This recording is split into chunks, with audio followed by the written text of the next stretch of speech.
Hey guys, it's Woody the Unexceptional Gamer bringing you what may or may not be my last game of Black Ops for a very long time. Modern Warfare 3 is about to hit the scene, and this video, I've had the concept in my head for a while, will be goodbye Black Ops, hello Modern Warfare 3. So I'm going to talk about what Black Ops meant to me over the last year, what I thought of the game, and then I'm going to talk about Modern Warfare 3 and what it could mean next year and what I think of that game. So, Black Ops. I think sometimes I'm in the minority when I say Black Ops was a darn good shooter. The thing really worked out well. So in a single player game, what I look for is to know what to do next. I want to have fun in this game, and I just don't want to be freaking lost. Being lost is the capital sin for me, the mortal sin in a single player game. If I'm lost, I don't know what I'm doing, I don't know what to do next, it's just burning time, and I'm frustrated that I'm not making progress. In a multiplayer game, like I think of as Black Ops, because I play mostly multiplayer, the capital sin there is dying when it's not my fault. If I get outplayed, yeah, well, look, that's going to happen sometimes. Okay, you know, learn from it, don't do that again next time. That's how multiplayer goes. But if I die because of something that just wasn't fair, your weapon was too OP, your spawn was all wrong, your this or that, and if I die and I felt like there wasn't anything I could learn from it, that there was no room for improvement, I just got BS'd on, then that's not good. That's what I hate in a shooter. And for my money, I think Black Ops did a pretty good job at that. I think most of the time I died in Black Ops, somebody played a really good game. Someone had a good route. Somebody, I don't know, just did something better or smarter than I did. Or I got too aggressive and earned my own death. That's my thought on Black Ops. That, it was a pretty good game because it didn't frustrate me. It didn't, create that rage. I remember at the end of Modern Warfare 2 when White Boy destroyed his disc, and he was like, there's so many moments here where you made me rage, where you made me break a controller, where this or that happened. And that was what Modern Warfare 2 was like.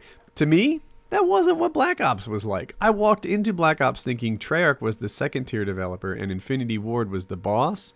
And, until Infinity Ward proves us otherwise, those positions have reversed. Treyarch supports their games, Infinity Ward didn't. Modern Warfare 3 is out, let's forgive that. Let's see what they can do on the next one. But yeah, Black Ops was a darn good shooter, and for me personally, it meant a lot. My channel has done fantastic this year. Thank you guys so much for the support, right? This channel is not me, it is you guys. And the support and assistance that you guys give me is just amazing. So thank you so much for a fantastic year. And it was a great year. It was a great game. Let's get started on the next year and the next game. So Modern Warfare 3. What you can expect from me over the next coming months in Modern Warfare 3 will be a lot of gameplay advice and tips. So the way that I work my channel is typically in the early part of a game's life cycle, I give some quick tips, I give map control ideas, I give class setup tips and things like that. Kill streak help, so that because I put a lot of time into this game and I spend a lot of time with other people who put a lot of time in this game, and sometimes I learn things quicker than average because of the circles I travel in and the amount that I play. So yeah, I can use that and you can use that. It will be to your benefit. So over the next couple of months, you can expect that sort of thing from me a lot, mixed in with regular commentaries. Then come like March and April, when you guys know everything there is to know about Modern Warfare 3, you'll probably see me switch over and talk about more non-gameplay stuff like I have been lately. Let's talk Modern Warfare 3 a bit. So Modern Warfare 3 is a fast-paced shooter. The stuff that I'm doing here now, posting up at a power position and owning this bomb site, that sort of doesn't exist. They worked really hard to make sure that there were fewer power positions in Modern Warfare 3. There are fewer, like 2 levels. You can't go up top and have the height advantage on people as easily in Modern Warfare 3 as you can in Black Ops. The maps are smaller, and I didn't realize how it would work out, but the size of a map kind of takes away the number of power positions, right? If you guys are old COD 4 people, then you'll know Shipment. Did Shipment really have power position spots where you were safe to just sort of, work your way up to a 7 kill streak? Maybe kind of camping behind cars in the corner, but by and large, somebody was going to be on top of you. You got to keep things going, keep things snapping. But if you just post up here, like I'm doing right now, excuse me, and work your way up the kill streaks, then, someone's going to flank you on your side. So, sort of quick tips for Modern Warfare 3 that I expect. I expect silencers to be a much bigger deal in Modern Warfare 3 than they were in the previous Call of Duties. The maps are smaller, and at least in Kill Confirm, the game type I've been playing the most, you shoot one guy, and there's one from your left and one from your right to follow up. You need a silencer, or they are always right there on top of you. It happens constantly. So you gotta keep things moving. So a silencer helps you do that. Assassin. A lot of guys are worried about Assassin because in Black Ops they found Ghost frustrating. I think that's going to change a little bit. It's not Assassin that's OP, it's Assassin that is a necessary counter for the UAV. There are so many UAVs flying around in these games, especially the team games, because you don't need to get a 3-kill streak anymore. Instead, your 3rd kill gets you a UAV, right? And then your 12th kill gets you an advanced UAV, which Assassin also keeps you off the advanced UAV, if you didn't know that. So you need these things. Advanced UAV, people have asked me what that is. It is just like a regular UAV. It has sweeps, in that, it's not a constant updating thing like the Blackbird was, the SR-71.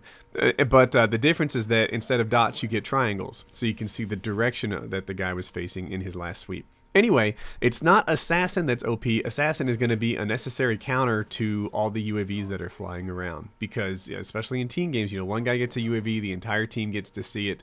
I think we're going to have a different attitude about Assassin this year than we had about Ghost last year. That's what I expect. Rushing. Modern Warfare 3 is going to be the game of the rusher. If you stay in one spot for too long, then you are going to get overwhelmed. You need to constantly be moving. You need to work your way around. You can't just set up and own places. So far, it's early, but you can't just set up like I'm doing right here and own a piece of the map. If that happens, there are so many flank rats. They built the maps to be almost to make sure that you can't camp. It seems like that's what they've built into this game. In most of the Call of Duties, there's 3 ways to get from one side of the map to the other. They built it that sort of simple formula to maximize the amount of conflict so that everyone is sort of bumping heads in the middle of those 3 paths from one to the other. Think about the map Subbase in Modern Warfare 2. Think about Favela. Think about this map here where there's 2 sides and a center. They have these 3 ways to bump into each other all the time. Well, Modern Warfare 3 is a lot more chaotic than that, and that's part of why you get flanked so often. Instead of 3 paths, there's more. So you need to be stealthy. And Dead Silence, the sound is good in this game. Those of us with headsets are going to benefit from it. And Dead Silence Pro gives you no fall damage, which is huge too, because you're rushing all the time. Now you can rush around and not be hurt all the time. So yeah, Modern Warfare 3, tons of tips coming. I can't wait for this game. I will see you tonight. Okay, now a few videos you may have missed. The top one, Mail Monday, always awesome stuff. A guy with ejaculation issues. Another guy asked for a little sex advice. Another guy who wants to deal with his douchebag friend. So I give him my thoughts and help him out. At the bottom, real life Call of Duty is what I was calling it. This paintball is so similar to what we do in video games, but in real life. And you see us go out there, control the engagement, deal with like a 50-on-8 or a 50-on-10 situation, and come out ahead. So a pretty good video. If you want more like it, let me know. If you enjoyed this, subscribe in the top right. Surprise video on the side, and have a nice day.